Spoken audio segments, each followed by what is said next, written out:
জেৰা চলিছে দুধৰ্ষ সন্ত্ৰাসবাদীৰ মুম্বাই ক্ৰাইম ব্ৰাঞ্চ এতিয়া ব্যস্ত সন্ত্ৰাসবাদীৰ পৰা কথা উলিওৱাত পোহৰলৈ আহিছে কেইবাটাও ডাঙৰ তথ্য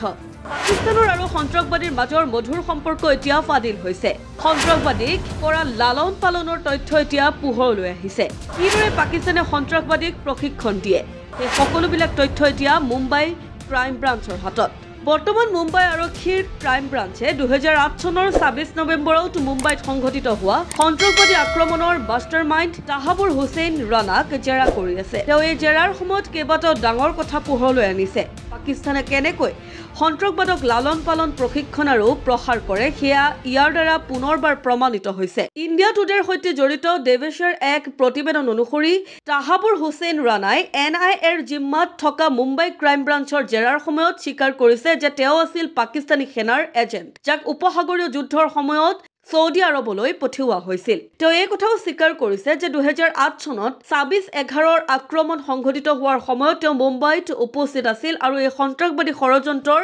অংশীদাৰ আছিল তেওঁ ছত্ৰপতি শিৱাজী মহাৰাজ টাৰ্মিনাছৰ দৰে মুম্বাইৰ বিভিন্ন ঠাইৰ ৰেকি চলাইছিল আৰু পাকিস্তানৰ চোৰাংচোৱা সংস্থা ISIৰ সহযোগত এই আক্ৰমণ সংঘটিত কৰিছিল জেৰাৰ সময়ত ডেভিড কলমেন হেডলি আৰু লস্কৰৰ বিষয়ে তাহাউৰ ৰাণাই কয় যে লস্কৰী কেৱল এটা সন্ত্ৰাসবাদী সংগঠন নহয় বৰঞ্চ ই এক চোৰাংচোৱা নেটৱৰ্কৰ দৰেও কাম কৰে তাহাউৰ ৰাণাই এই কথাও স্বীকাৰ কৰে যে তেওঁৰ সহযোগী আৰু বন্ধু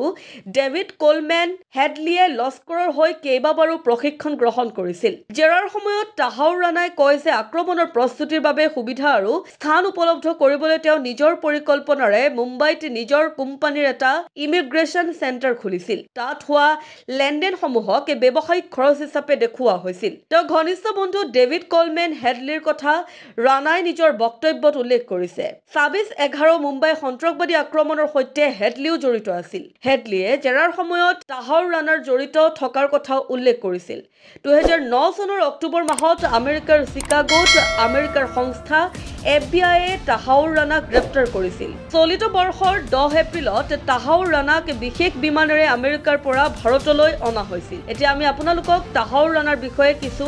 চমুকৈ তথ্য দিওঁ তাহাউৰ হুছেইন ৰাণাই 2008 চনৰ 26 নৱেম্বৰৰ সন্ত্ৰাসবাদী আক্ৰমণৰ ষড়যন্ত্ৰ ৰচনা কৰিছিল চিকিৎসা বিজ্ঞানত ডিগ্ৰী লাভ কৰাৰ পিছত তেওঁ পাকিস্তানী সেনাৰ মেডিকেল কৰ্পছত যোগদান কৰিছিল তেওঁ 1997 চনত কানাডালৈ গৈছিল আৰু 2001 চনত কানাডাৰ নাগৰিকত্ব লাভ কৰিছিল আমেৰিকাৰ চিকাগোত তাহাউৰ ৰাণাই এখন ইমিগ্ৰেশ্যন আৰু ট্ৰেভেল এজেন্সি খুলিছিল যেতিয়া পাকিস্তানী আমেৰিকান নাগৰিক ডেভিড কলমেন হেডলিয়ে মুম্বাই আক্ৰমণৰ বাবে প্ৰস্তুতি আৰম্ভ কৰিছিল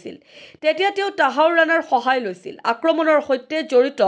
সন্ত্ৰাসবাদী সংগঠন লস্কৰ-ই-তৈবাৰ নিৰ্দেশত ৰাণাই সকলোবোৰ কৰিবলৈ সন্মত হৈছিল লস্কৰৰ নিৰ্দেশত হেডলিয়ে মুম্বাইত তাহাউৰ ৰাণাৰ ট্ৰেভেল এজেন্সিৰ এটা কাৰ্যালয় খুলিছিল আৰু 5 বছৰৰ বিজনেছ ভিসা লৈ মুম্বাইলৈ আহিছিল ইয়াৰ পৰাই আক্ৰমণ পৰিকল্পনা আৰম্ভ হৈছিল 2008 চনত মুম্বাইত আক্ৰমণ সংঘটিত হৈছিল ভাৰতীয় সংস্থাসমূহৰ তদন্তত বাৰে বাৰে তাহাউৰ ৰাণাৰ নাম পোহৰলৈ আহিছিল 2009 চনত চিকাগোত হেডলি আৰু ৰাণা দুয়োকে গ্ৰেপ্তাৰ কৰা হৈছিল 2013 চনত ৰাণা আৰু হেডলিক দোষী সাব্যস্ত কৰি 14 বছৰৰ কাৰাদণ্ডৰ শাস্তি দিয়া হৈছিল মুম্বাই আৰক্ষীয়ে এতিয়া তাহাউৰ ৰাণাক জেৰা কৰাৰ পিছত তেওঁক অতি সোনকালে গ্ৰেপ্তাৰ কৰি আইনী প্ৰক্ৰিয়া আৰম্ভ কৰিবলৈ প্ৰস্তুতি চলাইছে বৰ্তমান NIAৰ জিম্মাত থকা ৰাণা দিল্লীৰ তিহাৰ কাৰাগাৰত বন্দী হৈ আছে এতিয়া আগন্তুক দিনত যেতিয়া জেৰা প্ৰক্ৰিয়া আগবাঢ়িব তেতিয়া এই গোচৰত কি নতুন তথ্য পোহৰলৈ আহে সেয়া সময়তহে হ'ব লক্ষণীয়